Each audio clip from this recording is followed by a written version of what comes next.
하나님의 말씀 욥기 25장 1절에서 6절까지 말씀입니다. 우리 한 절씩 교독하겠습니다. 수아 사람 빌닷이 대답하여 이르되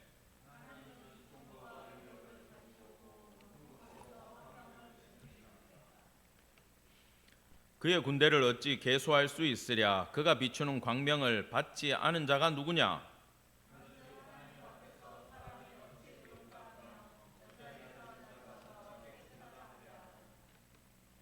보라, 그의 눈에는 달이라도 빛을 발하지 못하고 별도 빛나지 못하거든.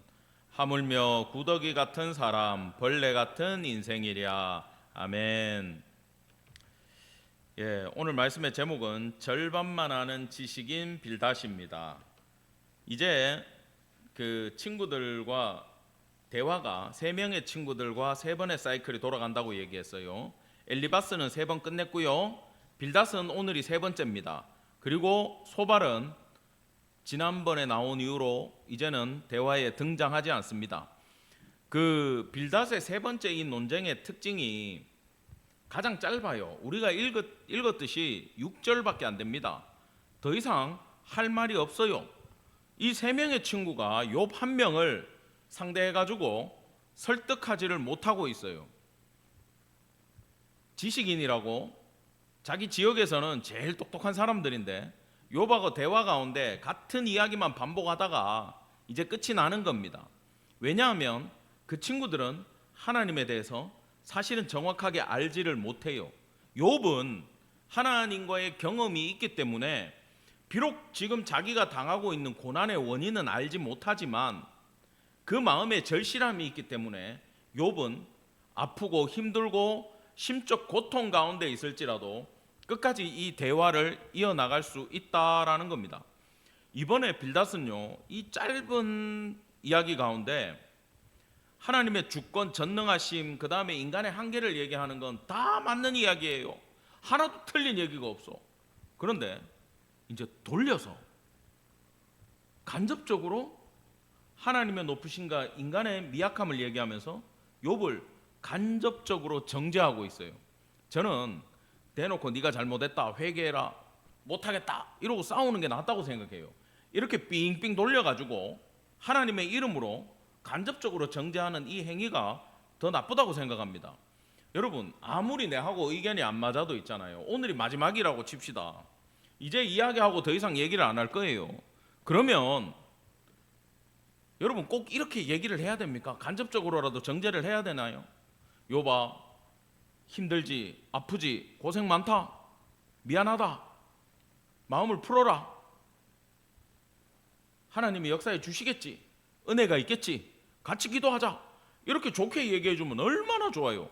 근데 끝까지 요 6절을 가지고 욥을 정죄하고 있는 빌닷의 모습을 오늘 살펴보기를 원합니다. 1절입니다. 소아 사람 빌닷이 대답하여 이르되 하나님은 주권과 위엄을 가지셨고 높은 곳에서 화평을 베푸시느니라. 말 자체가 틀린 게 하나도 없어요. 정확한 이야기입니다. 하나님은 주권이 있죠, 위엄을 가지셨죠, 높은 곳에서 화평을 인간들에게 베풀고 있어요. 맞는 얘기예요. 근데 틀린 얘기예요. 왜? 욥의 상황과 맞지 않기 때문에 이렇게 얘기할 필요가 없어요. 이건요, 어떤 뜻이냐 하면 하나님은 높은 곳에서 화평을 베푸셔. 근데 너는 제외됐어. 너는 밖이야. 너는 하나님의 화평을 받을 가치도 없는 존재야 라고 얘기하면서 삥삥 돌려가지고 하나님의 이름으로 지금 욥을 저주하고 있는 장면이 바로 이 부분이라는 거예요. 여러분, 이걸 여러분이 그냥 성경을 통독하실 때 캐치하기가 힘들죠. 왜? 옳은 이야기만 하고 있으니까. 근데요, 아무리 옳은 말도 그 사람의 상황을 봐가지고 해야 돼요. 제가 10년 전쯤 됩니다. 잘못하고 있는 사역자가 있어요. 누가 봐도 잘못하고 있어. 나는 그 시절을 지나봤는데 저건 잘못하고 있는 거고 여기서 이런 믿음의 결단을 내려야 돼. 확신을 가지고 제가 얘기한 적이 있어요. 안 받아주더라고. 왜요? 본인이 지금 삶이 너무 힘든데 믿음의 결단을 내리고 자시고 할 상황이 못 되는 거야. 그냥 너무 괴롭고 힘든 시절을 너무 오래 산 거예요. 옛날에 저는 그걸 용납을 못했어요. 그래가지고 손가락질하고 싸웠어요. 그 사람도 똑같이 달라들어요. 내가 빌다시였어요. 근데 그 옆에 있던 나이 좀 있으신 장로님은 목사님 말도 맞는데 이분 말도 틀린 게 하나도 없대. 내 말이 맞지 어떻게 저 말이 맞냐고 내가 장로님한테 따졌어요. 장로님이 그러더라고. 말은 맞는데 이분 상황에는 이게 납득이 안 될 거야 이러시는 거야. 저는 그때 그 이야기도 못 받아들였어요. 그리고 제가 10년이라는 세월을 살아봤습니다. 난 내가 옳다라고 생각하고 정확하다고 생각하고 실수하지 않는다라고 생각하고 나는 믿음대로 간다, 목숨을 걸었다, 그러고 사는데 저도 넘어지더라고. 믿음대로 안 되더라고요, 삶이. 그러고 세월이 지나면서 생각을 해봤어요. 아, 그때 그분이 안 됐을 수도 있다. 내 말이 납득이 안 될 수 있고 이해가 안 됐겠다. 10년 만에 제가 깨달았습니다. 그러고 제가 사과를 했어요. 그러고 나서 이 말씀을 보면서 제가 동일한 상황에 처한 적이 있어요. 근데 그때는요, 뭘 했겠습니까? 가가지고 위로를 해줬겠어요? 할 말은 너무 많았죠. 그때도 다른 사람이 동일한 상황을 겪고 있는데 믿음 안에서 해줄 이야기가 너무 많은 거야, 그 사역자한테. 근데 제가 그때는 입을 닫았어요. 왜? 아무리 옳은 말이라도 내가 그분의 상황을 100% 이해하지 못한다면 말을 안 하는 게 낫다. 그리고 그 순간 입을 닫고 시간이 지나면서 그저 위로해드리고 그저 회복만 시켜드렸어요. 그러니까 그분이 내가 아무 말을 안 했는데 정말 내가 원하는 방향으로 한 단계씩 가시더라고. 제가 그걸 보면서 이걸 깨달았어요. 한번 따라합시다. 하나님이 주권적으로 이끌어 가신다. 이걸 믿으시기를 간절히 축원합니다. 여러분 주변에 새신자가 있든지 아니면 뭐 교회에 나왔다 안 나왔다 하는 사람이 있든지 아니면 내가 봤을 때 우리 큰딸은 믿음이 없는 것 같아 이런 생각이 들든지 여러분 할 수 있어요. 할 말이 너무 많을 수 있어요. 누구 기준으로? 내 기준으로. 그러나 여러분 기도하시고 하나님이 그 자녀와 그 친구와 그 신앙의 동료의 인생을 끌어가 달라고 간절히 매달리고 여러분은 그저 사랑해 주기를 간절히 원합니다. 지금 빌닷은 그걸 헤아리지 못하고 있더라라는 거예요. 제 옛날 모습처럼. 그래서 오히려 하나님의 영광을 부각시키면서 인간의 연약함과 한계를 계속 자극하고 있는 거예요. 여러분 욥이 뭐 학벌이 짧습니까? 뭐 무지합니까? 대단한 신앙인이죠. 이 이야기를 못 알아들을 수가 없어요. 얼마나 그 마음이 힘들었겠습니까? 자, 3절에 가가지고는요 이렇게 얘기합니다. 다 같이 한번 읽어볼까요? 시작. 그의 군대를 어찌 계수할 수 있으랴? 그가 비추는 광명을 받지 않은 자가 누구냐? 지금 군대, 하늘의 군대 이러면요 따라합시다. 하나님의 파워. 딱 영어로 파워야 이게 하나님의 군대. 그러면 이 셀 수도 없는 하나님은 힘을 갖고 계신다라고 묘사하는 건 그 앞에서 너는 정말 아무것도 아닌 존재다라고 이야기하고 있는 거고 그 뒤에 그 파워가 있는 하나님이 하늘에서 인간들에게 또 광명 빛을 비춰주시는데 너는 그 영광된 빛을 받지 못하고 있지 않냐라고 비꼬고 있는 거예요. 이 장면도. 여러분 이거 정말 상처되지 않겠습니까? 하나님 여러분 구름이 껴가지고 비가 오지 않는 한 해 비치는 날 밖에 나가면 다 햇빛 받아요 안 받아요? 받죠. 그런 광명을 니한테는 구름이 꼈네라고 이야기를 해봐요. 여러분 이건 정말 상처받는 이야기가 아닐 수 없습니다. 4절 갑시다. 그런즉 하나님 앞에서 사람이 어찌 의롭다며 여자에게서 난 자가 어찌 깨끗하랴 하랴.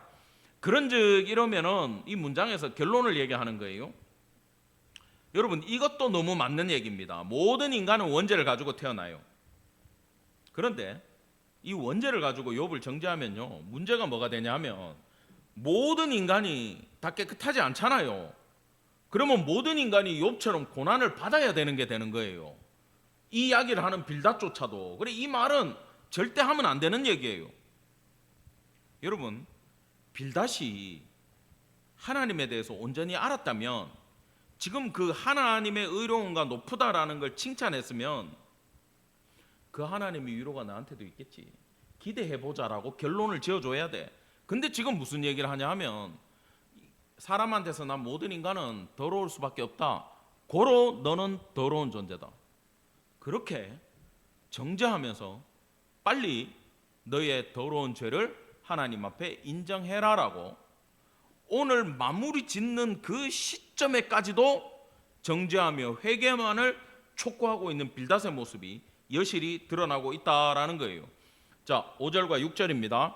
보라, 그의 눈에는 달이라도 빛을 발하지 못하고 별도 빛나지 못하거든. 뭐냐? 하나님 앞에 그 어떤 것도 자랑할 수 없다라는 말이에요, 이게.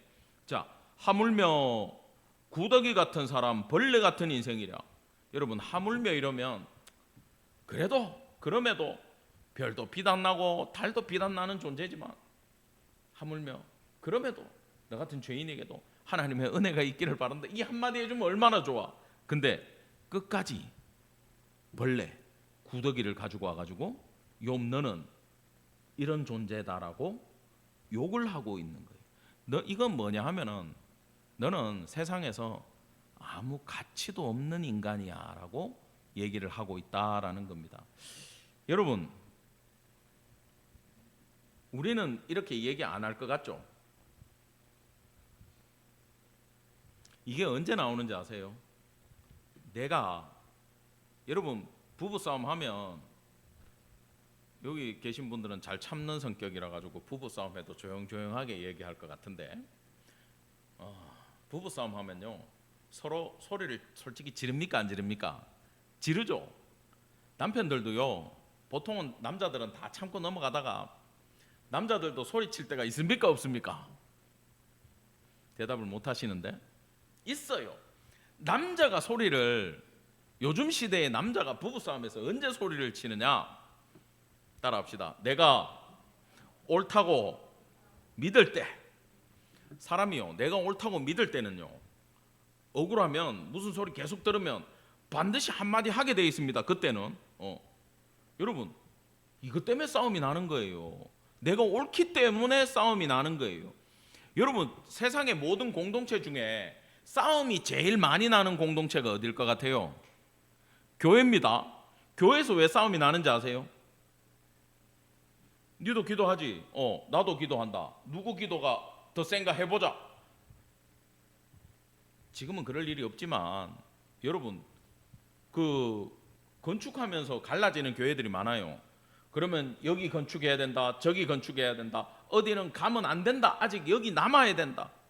그래가지고 공동의회하고 재직계 통과해가지고 공동의회 하면 되는데, 이게 자기 뜻이 관철이 안 되면 뭐라고 얘기하냐면은 떠나는 게 하나님 뜻이다라고 나와요. 그럼 남는 사람들은 남는 게 하나님 뜻이다, 응답 받았다 그러고 싸워요. 그럼 결국 어떻게 되겠습니까? 둘 다 하나님을 끌고 갈라질 수밖에 없는 거예요. 그렇게 분쟁이 생기고 어려움을 겪고 또 감정적으로 처리하다 보면은 요즘 뭐 교회를 상대로 하는 사기꾼들이 얼마나 많습니까? 그런 거 당하고 다 성도들이 시험에 들고, 그럼 결국 교회에 남는 사람들 아무도 없는 거예요. 여러분, 하나님의 교회가 그렇게 무너져서 되겠습니까? 결국은 뭡니까? 내가 옳다라고 믿기 때문에 빌닷처럼 이렇게 얘기할 수밖에 없다라는 겁니다. 계속해서 빌닷은요, 주권, 위엄, 높은 것, 군대, 광명, 이게 뭐냐? 따라합시다. 하나님의 전지전능성, 전지전능한 하나님을 빌닷은 알고 있어요. 그렇기 때문에 하나님의 공의 안에서 뭐만 하느냐? 죄인을 징계하는 정죄만 알고 있어요. 여러분, 그럼에도 하나님은 사랑의 하나님이 맞음을 기억하시기 바랍니다. 하나님은 공의도 있지만 사랑도 있어요. 양면을 다 가지고 계시다 같은 그런 분이라는 거예요. 깨끗하지 않고 벌레 같고 구더기 같은 인간이라고 쳐도 돼요. 맞아요. 그런데 그럼에도 하나님은 이 영혼을 사랑하는 분이다라는 것을 깨달아야 될 줄 아시기 바랍니다. 예, 여러분들이 세상을 살아가고 저도 그런 일이 있어요. 이제 미용실에 앉아가지고 이번에 이발을 하는데 거기는 이제 그 다른 교회 다니는 성도님이세요. 그래가지고 막 이제 머리 깎으면서 이거 스타일이 맨날 이렇게 올백만 하다 보니까 너무 한 것 같아. 이거 어떻게 원장님 한쪽으로 넘겨볼까요? 막 이런 얘기하면서 근데 나는 안 되더라고. 아무리 넘겨줘도 집에 오면 또 머리를 이렇게 하고 있어요. 내 스스로가. 자, 그런 얘기를 하면서 아유 뭐 별의별 손님들 다 오시죠. 그러니까 아니 내가 미용실을 하기 때문에 남들한테 말하기는 그런데 손님들 중에 누가 봐도 이제 이단 교회에서 이단들 중에 찾아오는 분들이 많대요. 그래가지고 자기 교회 한번 가보자 하면서 무슨 행사한다 그러면서 엄청 미혹을 한대. 그러면서 구원 받으셨어요? 언제 받으셨어요? 구원 받는지 어떻게 알아요? 막 이런 걸 물어본대. 질문을 한대. 딱 그 매뉴얼에 있는 얘기더라고. 그래 내가 뭐라고 얘기하셨어요? 그러니까 나는 하나님 믿고 있고 구원의 확신도 있고 하나님 나 아신다고 그렇게 잘 얘기를 하셨다 그러더라고. 아유 아멘, 얘기 잘하셨습니다. 거기에 꼬리를 물고 제가 정리를 살짝 해드렸어요.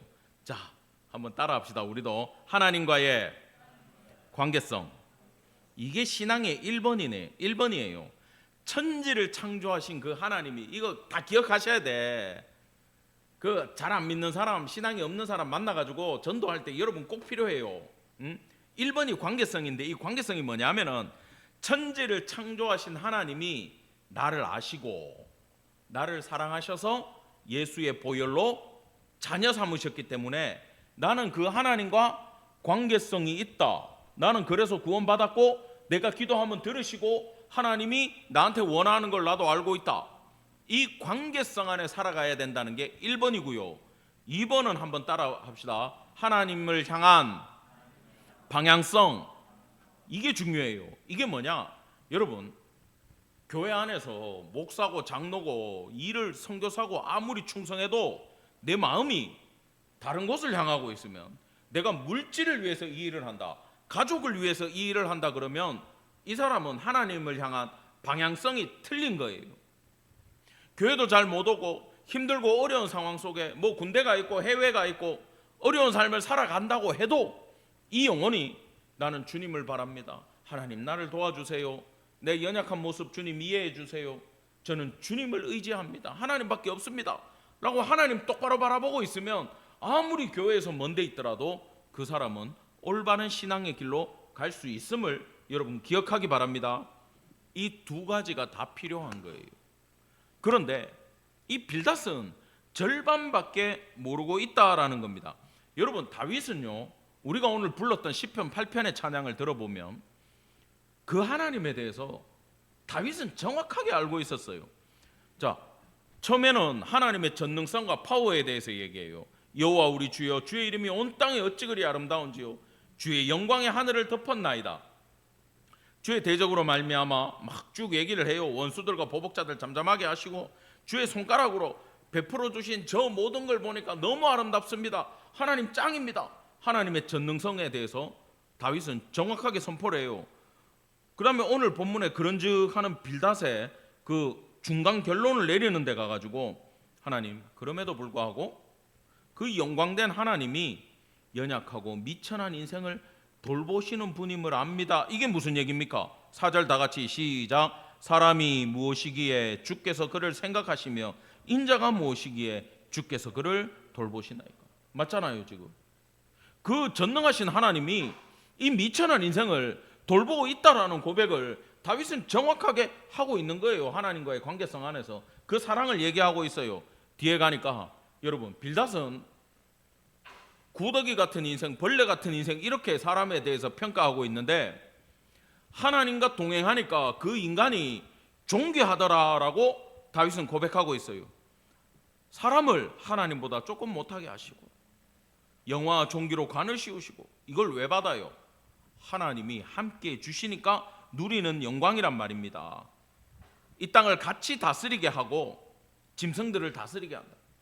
이 은혜를 우리 인간에게 주셨다라고 다윗은 하나님과의 동행 가운데 오는 인간의 존귀함을 노래하고 있습니다. 결론적으로 하물며 다시 한번 반복하고 있어요. 1절 앞부분을 반복하면서 여호와 우리 주여 주의 이름이 온 땅에 어찌 그리 아름다운지요. 여기는요, 하나님이 인간을 따뜻하게 바라보고 있는 그 모습이 이 마지막에 하나님을 향한 노래 가운데는 묻어나오고 있음을 여러분 기억하기를 간절히 바랍니다. 이게 무슨 차이가 있느냐? 인생과 신앙의 길에서 성공한 신앙인의 특징은 뭐냐? 따라합시다. 하나님의 양면을 정확하게 알았다. 공의의 하나님, 사랑의 하나님에 대해서 다윗은 정확하게 알았기 때문에 성공한 인생을 살았다라는 거예요. 반면 빌닷은요, 나름 지식인이라고 얘기하고 욥과 세 차례에 걸쳐서 논쟁을 했고 하나님을 안다고 하면서 욥을 정죄했지만 정작 그는 하나님의 공이라는 절반밖에 알지 못하고 사랑에 대해서는 외면하고 있었다라는 거예요. 여러분, 절반이라도 아는 것처럼 우리한테 느껴지지만 잘 생각해 보시기 바랍니다. 제가 성도님을 절반밖에 몰라요. 가정생활 하나도 모르고 직장에서의 집사님만 안다고 생각해 보세요. 제가 집사님을 안다라고 얘기할 수 있습니까? 얘기할 수 없어요. 그냥 외형만 보고 있는 거하고 똑같아요. 빌닷은 하나님의 공이라도 알면 좋겠는데 사랑을 모르는 자는 하나님의 공의도 정확하게 모름을 기억하기를 간절히 바랍니다. 왜냐? 사랑하기 위해서 공의가 필요한 거예요. 아시겠어요? 여러분, 애가 잘못했어요. 너 뭐 잘못했고 뭐 잘못했고 매만 때리고 끝낼 거면 그 얘기 왜 해요? 그냥 갖다 버리지. 사랑해가지고 이 아이를 잘 키우기 위해서 공의의 잣대도 갖다 대지만 그 공의 안에는 뭐가 들어있습니까? 사랑이 들어있는 거예요. 빌닷은요, 하나님의 공의라고 얘기하면서 정작 그는 확실한 게 뭔지 압니까? 절반밖에 모르는 걸로 표현하고 있다면 그는 하나님에 대해서 아무것도 모르는 존재임을 여러분 기억하기를 간절히 바랍니다. 여러분, 이게 문제는 제가 살아보니까 남의 얘기가 아니더라라는 거예요. 빌닷을 볼 때마다 우리 인생이 이렇다. 몰라도 끝까지 아는 척하는 게 우리 인생이더라. 여러분, 이 욥기 계속해서 공부하시면서 이런 빌닷과 같은 무지한 모습이 우리 안에 있음을 인정하시고 하나님 앞에 우리 심령을 변화시켜 달라고 기도하는 성도 되기를 간절히 축원합니다. 마지막으로 이 모든 하나님의 양면을 다 깨닫고 공이든 사랑이든 전부 다 사랑이에요, 사실은. 그래서 요한은 하나님은 사랑이라고 정의를 내리잖아요. 하나님의 공의도 사랑인 거예요. 자, 그 하나님의 사랑 안에 완전히 녹아 들어가지고 시편 8편처럼 하나님을 완벽하게 찬양해 낼 수 있는 성도 되기를 간절히 축원합니다. 기도하겠습니다. 하나님, 은혜를 감사드립니다. 욥기 25장 빌닷과의 대화를 통해 그 교만하고 알지 못하면서 하나님을 아는 것처럼 얘기하는 지식인의, 가짜 지식인의 모습이 우리에게도 있음을 고백합니다. 하나님, 우리가 이제 기도합니다. 그런 모습 버리고 오직 다윗처럼 하나님의 사랑 안에 온전히 녹아들어 그 사랑 전하며 그 사랑으로 세상의 많은 사람들 감화시키며 하나님 앞으로 이끌어오는 놀라운 복음의 전도자들 다 될 수 있도록 은혜를 베풀어 주시옵소서. 저희가 경손한 입술 놀리고 교만한 말을 하지 않도록 저희들의 심령을 지켜 보호하여 주시옵소서. 감사드리며 우리 구주 예수 그리스도 이름 받들어 간절히 기도드렸습니다. 아멘.